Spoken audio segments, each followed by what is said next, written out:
തികച്ചും രാഷ്ട്രീയ പ്രേരിതം എന്ന് തന്നെ ഇതിനെ പറയേണ്ടിയിരിക്കുന്നു. കാരണം മുഖം രക്ഷിക്കാൻ പിണറായി സർക്കാരിന് മറ്റ് മാർഗങ്ങളൊന്നുമില്ല. പതിവ് പോലെ കേന്ദ്രത്തെ പഴിചാരുക, ബജറ്റ് പ്രസംഗത്തിലടക്കം കേന്ദ്രത്തെ പഴിചാരുക, അതോടൊപ്പം ഇത്തരത്തിലുള്ള ഒരു പ്രതിഷേധം സംഘടിപ്പിച്ച് സാധാരണക്കാരുടെ കണ്ണിൽ പൊടിയിടാനുള്ള ശ്രമമാണ് പിണറായി വിജയൻ നടത്തുന്നത്. അതോടൊപ്പം തന്നെ കഴിഞ്ഞ ദിവസം ഉയർന്ന വിമർശനമാണ് മുഖ്യമന്ത്രിക്കും ഈ മന്ത്രിമാർക്കുമൊക്കെ ഡൽഹിയിലുള്ള യാത്രാ ചിലവ്, അവിടുത്തെ പ്രതിഷേധം സംഘടിപ്പിക്കാനൊക്കെ 1 കോടിക്ക് മുകളിൽ തന്നെ പണച്ചിലവാകും. ഇതൊക്കെ ക്ഷേമ പെൻഷന് വേണ്ടി വിനിയോഗിച്ചിരുന്നുവെങ്കിൽ എത്ര നന്നായിരുന്നു എന്നുള്ള വിമർശനങ്ങളും ഉയരുന്നുണ്ട് കേരളത്തിനകത്തുനിന്ന് തന്നെ. കഴിഞ്ഞ ദിവസം LDF കൺവീനർ വാർത്താ സമ്മേളനം നടത്തിയിരുന്നു. അന്ന് പ്രധാനമായും ഉയർന്ന ചോദ്യം ഇത്തരത്തിൽ ഡൽഹിയിൽ വന്ന് സമരം ചെയ്യുവാൻ വേണ്ടി നിരവധി മന്ത്രിമാരുണ്ട്, MLA മാരുണ്ട്, MP മാരുണ്ട്. ഇവർക്കെല്ലാം വേണ്ടിയാകുന്ന ചെലവ് അത് പൊതുഖജനാവിൽ നിന്നാണോ എന്നുള്ള ചോദ്യത്തിന് അത് പൊതുഖജനാവിൽ നിന്നുമല്ല, ഈ വ്യക്തികൾ സ്വന്തം നിലയ്ക്ക് തുകയെടുത്തുകൊണ്ടാണ് അവർ ഡൽഹിയിൽ വന്നത് എന്നാണ് LDF കൺവീനർ EP ജയരാജൻ നൽകിയ മറുപടി. എന്നാൽ ഇത് സംബന്ധിച്ച് നിരവധി വിവരാവകാശങ്ങൾ ഇതിനോടകം തന്നെ പോയി എന്നുള്ള കാര്യങ്ങളും അറിയാൻ കഴിയുന്നു. അതിന്റെ വസ്തുതകൾ എന്താണ് എന്നുള്ളത് രേഖകൾ പുറത്തു വരുമ്പോൾ മാത്രമേ അറിയാൻ കഴിയൂ. ഏതായാലും നിലവിലിപ്പോൾ കേരള ഹൗസിലും അതേപോലെ തന്നെ തമിഴ്നാട് ഭവനിലും കർണാടക ഭവനിലും ഒക്കെ തന്നെ ഈ മന്ത്രിമാർക്കും MLA മാർക്കും ഒക്കെ തന്നെ റൂം ബുക്ക് ചെയ്തിട്ടുണ്ട്. അതെല്ലാം സ്വന്തം നിലയ്ക്കാണോ എന്നുള്ളത് ഞാൻ നേരത്തെ സൂചിപ്പിച്ച പോലെ തന്നെ രേഖകൾ പുറത്തു വരുന്ന മുറയ്ക്ക് മാത്രമേ അറിയാൻ കഴിയൂ.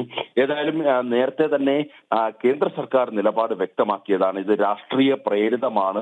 അതുതന്നെയാണ് സുപ്രീം കോടതിയിലും കേന്ദ്ര സർക്കാർ ആവർത്തിച്ചത്. അതായത് കിഫ്ബി അതേപോലെ തന്നെ KSSPL എന്നീ 2 കമ്പനികൾ രൂപീകരിച്ച് 2016-17 മുതൽ അതേപോലെ തന്നെ 2021-ലും 22-ലും ഏതാണ്ട് 42,285 കോടി രൂപയാണ് സംസ്ഥാന സർക്കാർ കടമെടുത്തത്. ഇത് ബഡ്ജറ്റിൽ ഉൾപ്പെടുത്താത്ത വായ്പയാണ്. ഇത് സംസ്ഥാന സർക്കാരിന്റെ കടക്കെണി വർദ്ധിപ്പിക്കും. ഇത് സംസ്ഥാന സർക്കാരിനെ വലിയ പ്രതിസന്ധിയിലേക്ക് തള്ളിവിടുമെന്ന് CAG നേരത്തെ മുന്നറിയിപ്പ് നൽകിയതാണ്.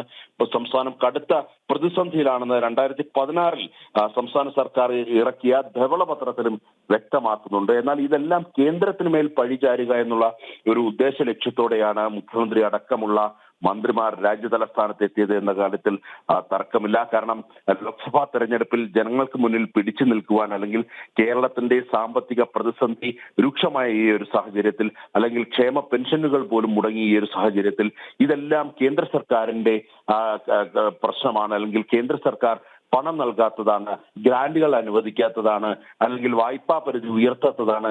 ഇതൊക്കെ തന്നെ ചൂണ്ടിക്കാണിച്ച് അല്ലെങ്കിൽ അങ്ങനെ ജനങ്ങളെ മിസ്ലീഡ് ചെയ്യുവാൻ വേണ്ടിയുള്ള നീക്കത്തിന്റെ ഭാഗമായാണ് മുഖ്യമന്ത്രി അടക്കമുള്ള മന്ത്രിമാരും അതേപോലെ തന്നെ MLA മാരും ഒക്കെ തന്നെ രാജ്യതലസ്ഥാനത്ത് എത്തിയതെന്നാണ് പ്രധാനമായും BJP ആരോപിക്കുന്നത്.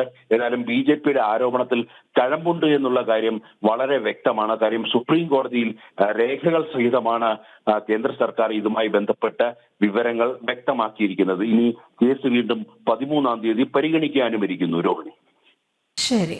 സ്വയം വരുത്തിവെച്ച സാമ്പത്തിക പ്രതിസന്ധിക്കിടെ കേന്ദ്ര സർക്കാരിനെ പഴിചാരി മുഖ്യമന്ത്രി പിണറായി വിജയനും മന്ത്രിമാരും ഡൽഹിയിൽ. കേന്ദ്ര സർക്കാർ കേരളത്തെ സാമ്പത്തികമായി ബുദ്ധിമുട്ടിക്കുന്നു എന്നാരോപിച്ച് മുഖ്യമന്ത്രിയും മന്ത്രിമാരും MLA മാരും അടക്കമുള്ളവർ ഇന്ന് ഡൽഹിയിലെ ജന്തർ മന്ദറിൽ പ്രതിഷേധിക്കുകയാണ്. നന്ദഗോപനാണ് വിവരങ്ങൾ നൽകിയത്.